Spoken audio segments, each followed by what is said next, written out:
guys, it's me, and today I'm here with a new reaction video for you guys. And today we have slightly dodgy lighting. So it's actually almost 11:30 in the morning, and it's very gloomy outside. Like, I have the exposure bumped up a good bit on my camera and everything, but it still looks a little dimly lit and whatnot. And like I said, it's just very gloomy outside. We actually have a good chance of like strong storms today throughout all of Metro Atlanta, so that's a thing. So today we are checking out the new single, the debut solo single from Simone Simons, and that is for Aeterna. So this just came up out of the blue and everything. Like, she teased about it recently on her Instagram. Like, I want to say it was maybe like at the beginning of the week. I want to say it was when I saw like the teaser for it over on her Instagram, and then the day before the single dropped was when I think like an actual teaser dropped. I think it was like the day before or like 2 days before. I was never really expecting Simone to dip into the solo world. Well, to a degree, I kind of saw it possibly happening, but at the same time, I was just like, really? Especially after learning that this is a collaboration between her and Arjen. Arjen van Lucasson, he is the creator and producer for Aeterna. And when she posted the little audio teaser over on her Instagram, you can hear that Arjen influence in there. So I'm really curious as to like how this is going to go. The album is called Vermilion and it drops on August 23rd. So not too long of a wait. It's only about like what, maybe like 4 months away. Actually no, 3 months away. Oh god. Time is approaching. Which again further reminds me that I turn 29 next month. If you hear people talking, there's some people out in the hallway and whatnot, so hopefully they're not being too loud for the camera to pick up. But in the description box, it says that this is going to be almost like a blend of Epica and Arjen. Or at least this particular track. I don't know if the whole album is going to be like that, but this particular track here is going to be like a blend of the two projects, which has me really intrigued. But it also says, and I think that it might be the case with this particular track here, that there are going to be some bombastic moments, but also some atmospheric parts. And I'm wondering if this is going to be like a trend for this entire album, because there was one thing that I mentioned when it came to the Alchemy project EP from Epica, and that was that I really loved that they experimented with atmospheric stuff. I'm wondering if this project right here, this solo album from Simone, is going to be kind of like a way for her to explore that. I wonder if that might be a thing. I don't know. I'm gonna go ahead and stop rambling now because we need to get on into this reaction video. But before we do so, if you guys are new here to my channel, don't forget to hit subscribe. And also while you're down there, definitely give this video a thumbs up because that'll help me out a lot. All my links are down in the description box below, which are the links to my Twitter, Instagram, and my beauty, fashion, lifestyle channel. So definitely check me out in those places if you're interested. And let's go ahead and get started.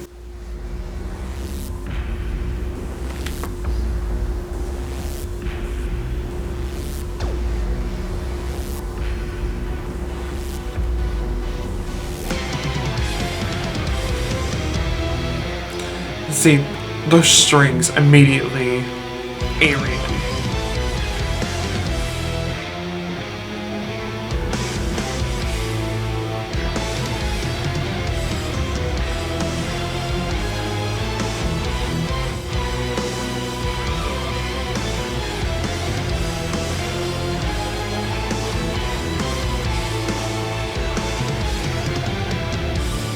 Ooh.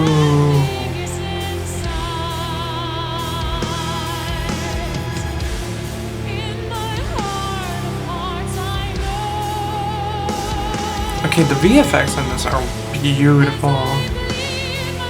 It is a little bit jarring seeing someone post on it, but still.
That red sequin dress just gave me flashbacks to The Haunting.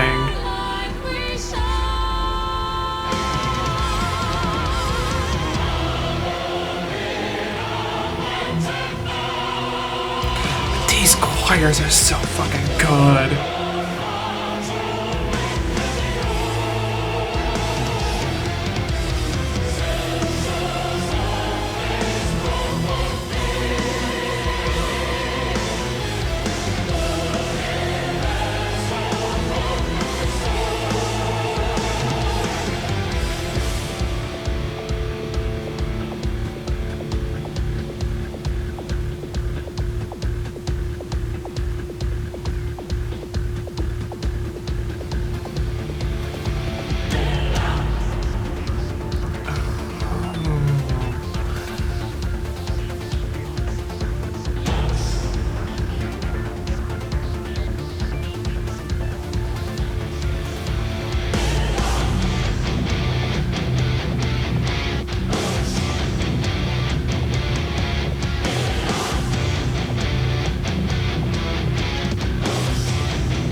I was not expecting any of that. I mean, like, with having a description like a blend of Epica and Aryan, I mean, I kind of knew what to expect a bit, but at the same time, though, I was not expecting the choirs, honestly. I wasn't expecting the choirs.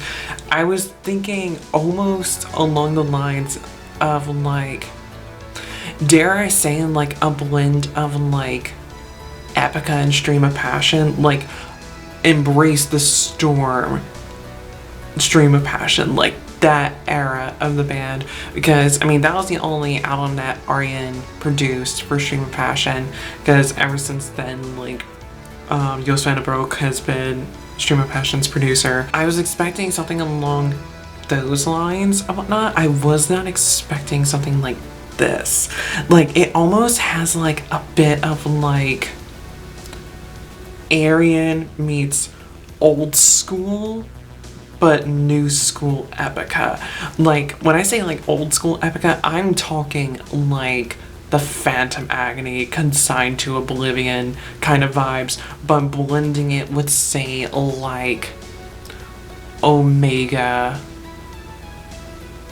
and possibly a little bit of, I would say probably Omega and the Alchemy Project. It's such a unique blend of sounds and everything. Like I mentioned, I was not expecting the choirs, and especially I was not expecting them to be as epic as they sounded. Oddly enough, they sounded way more,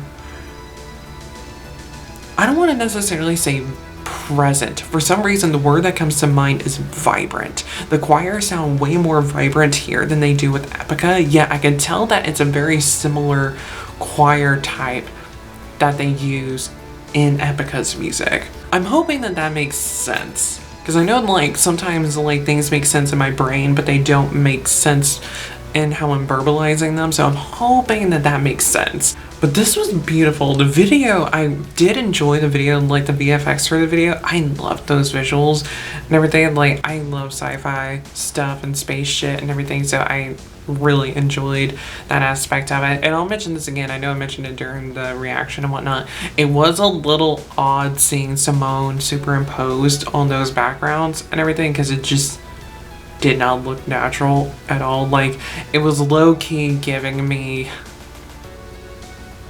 like a better quality version of, say, like some of Wisdom's music videos. And if you need like me to give you guys a visual representation of what their music videos were like, I'll pop up Dancing with Lucifer right here. Dancing with Lucifer tonight. Open the gate to my ambitions and pride. Fire, it comes to me like dawn. Free me from the bones of human time. Too late to take me back. All my life I've tasted the sweetness of the world. The VFX are good, it's just that the superimposure is just a little bit odd. It makes things look a little bit unnatural. Let's just put it like that. There are some parts in this where like the VFX are perfectly fine with her being superimposed on them, but then there are other times, like saying like where she's like in front of like this massive cathedral where it just looks a bit unnatural. I mean, it's green screen. I mean, what do you expect and everything? And it's a music video and whatnot. I'm just being critical, okay? I'm being nitpicky here. Leave me alone. Because overall, I really love the video and everything. I think the video is just stunning and gorgeous. And I, again, love the visuals, and I really liked a lot of the outfits that Simone is wearing too. I will say this, that dark smoky eye really made the blue in her eyes pop. I don't know if that was necessarily VFX or just color grading, because I mean like that dark smoky eye, for whatever reason, I don't know if it's like VFX, color grading, lighting, I don't know, but it just made her eyes be more piercing than usual. And also, like I mentioned before, that red sequin dress, I don't know why, because she wasn't wearing a red sequin dress in the Haunting music video from Camelot. It was I'm pretty sure it was PVC. It could have been latex, but I'm pretty sure it might have been PVC.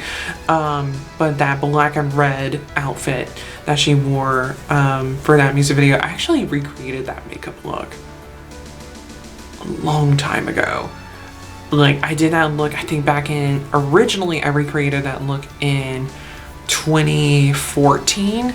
And then I took another stab at it again, and I want to say it was at the beginning of 2020, I want to say, was when I took another stab at it. I might even recreate that look again, because my makeup style has changed a lot since then, and my application techniques have changed. I've gotten a lot better. My base makeup has gotten so much better since then. Also, my brows have improved. I mean, I still need to groom my brows. I haven't groomed my brows in like a month, but I need to take care of those. I'm going to take care of those. Oh, I should probably take care of those tonight, actually, now that I think about it. Another thing that I wasn't really expecting with this was the more experimental nature of it. The atmosphere that they described here that this song was going to have is not what I think of when I think of atmospheric music.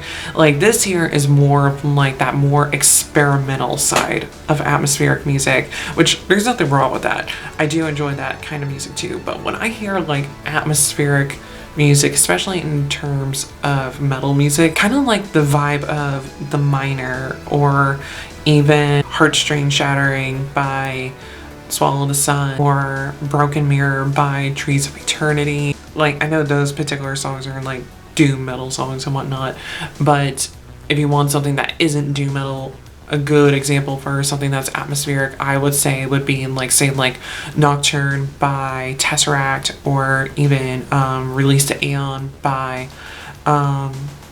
Sarasvati. Like, that's what I think of when I hear, like, seeing like a description of like atmospheric and everything. I think of something along those lines. I don't necessarily think of like the experimental side of atmospheric music. There's nothing wrong with it and whatnot. It's just not what I was expecting. I was expecting something a bit more dreamy and everything. Not as dreamy as like Blackbriar, which I finally did get my concert tickets to go see them later this month, so very excited about that. I was expecting a different kind of vibe is what I'm getting at. Not mad at it by any means necessary, but it wasn't what I was expecting. But I'm really curious about what the rest of the album is going to look like and what it's going to sound like, because it could really go anywhere, honestly. Also, I'm kind of wondering if she might go in a direction of saying like that of Charlotte Vessel's 2 solo albums, like the Tales from 6 Feet Under series. I'm curious about if it might go in a direction kind of like that, which, speaking of which, I'm very much looking forward to her next single and everything for her upcoming album. I'm looking forward to that because that shit looks like it's gonna be sick as fuck. But this was Aeterna by Simone Simons. What did you guys think about it? I really enjoyed it, and I'm really looking forward to hearing what all else she has in store with us with this new solo album that she's bringing out for us and this new endeavor for her. Because again, like, I kind of saw this happening, but at the same time I really didn't and everything, especially with doing something so similar to what it is that she's already doing with Epica.